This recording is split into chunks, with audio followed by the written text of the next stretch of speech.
যোগমায়া। আজ তারও জন্মদিন। জন্ম হয় তার নন্দ গোপগৃহে, যশোদা গর্ভে। ক্ষণিকের এই জন্ম, তাই হয়তো বিস্মৃত সেই ক্ষণ, নাকি কন্যা জন্ম বিস্মৃত করে রেখেছে তাকে জন্মাষ্টমীর মাহাত্ম্য থেকে। মা জানতে পারেনি তার সদ্যজাত সন্তানের কথা, নিতে পারেনি তার জন্মের আনন্দ। মাতৃদুগ্ধধারা জটিনি সেই শিশুর। সে রাত্রে পিতা তাকে তুলে দেন অপরিচিত হাতে, যে হাত তাকে নিয়ে যায় এক পুত্র সন্তানের বিনিময়ে। তারপর অন্ধকার পথ পেরিয়ে যাওয়া, ঝড় বৃষ্টির চাবুক খেতে খেতে সেই পথ দীর্ঘ, উত্তাল। সে পথ সহজে ফুরোয় না। অবশেষে প্রাচীন কারাগারের এক বিষণ্ণ কোল, দুর্বৃত্তের পদশব্দ, তীব্র আর্তনাদের মধ্যে কঠিন বজ্রমুষ্টির ভয়ানক ক্ষিপ্রতা, আর তারপরই মহাশূন্য। কোটি কোটি বালার্কের মধ্যে ভাসমান শিশুকন্যাটি তার সেই অমোঘ হুঙ্কারে। এমনই তো বলে পুরাণ কথা। সেই হুঙ্কারে আর ঠিক কি কি মিশেছিল জানি কি আমরা?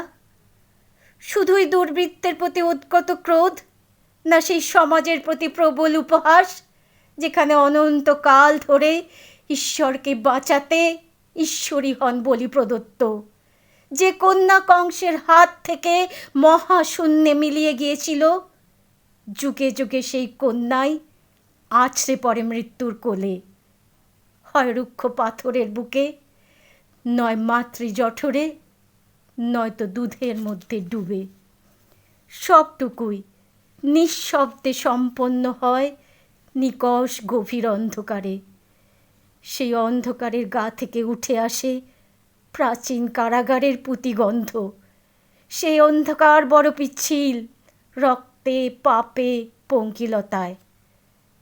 তারপরেও কন্যা জন্ম নেয় বারে বারে, জন্ম নেয় সেই ভয়ানক ক্ষণের অপেক্ষায়, যে ক্ষণে দুর্বৃত্তের হাত থেকে ধূমকেতুর মতো উড়ে যাবে সে অন্তরিক্ষ চৌচির করে দিয়ে, সমস্ত নক্ষত্র জ্যোতিষ্কণাদের অগ্নিবৃষ্টির মধ্যস্থলে দাঁড়িয়ে সেই কন্যা, সেই মহামায়া, মহামেধা রণহুঙ্কারে বলে উঠবে, শুনে রাখো ঘাতকের দল, প্রতি কন্যার মৃত্যু আসলে এক সুতীব্র জন্মের সূচনা।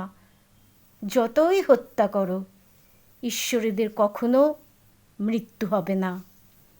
আজ জন্মাষ্টমী, সেই অজেয় অমরত্বের জন্মদিন। কোটি নয়নের নীল পদ্মা ছিড়িয়া দিলাম চরণে তোর, জাগিলিনি তুই এলিনে ধরায়, জাগিলিনি তুই এলিনে ধরায়, মা কবে হয় হেন কঠোর, দশ ভুজে দশ প্রহরণ ধরি, আয় মা দশ দিক আলো করি, দশ ভুজে দশ প্রহরণ ধরি, আয় মা দশ দিক আলো করি, দশ হাতে আন কল্যাণ ভরি, দশ হাতে আন কল্যাণ ভরি, নিশীথ শেষের উষাগো, জাগো যোগমায়া, জাগো মৃন্ময়ী, চিন্ময়ী রূপে জাগো, তব কনিষ্ঠা কন্যা ধরণী, তব কনিষ্ঠা কন্যা ধরণী, কাঁদে আর ডাকে মাগো, জাগো যোগমায়া, জাগো মৃন্ময়ী মা।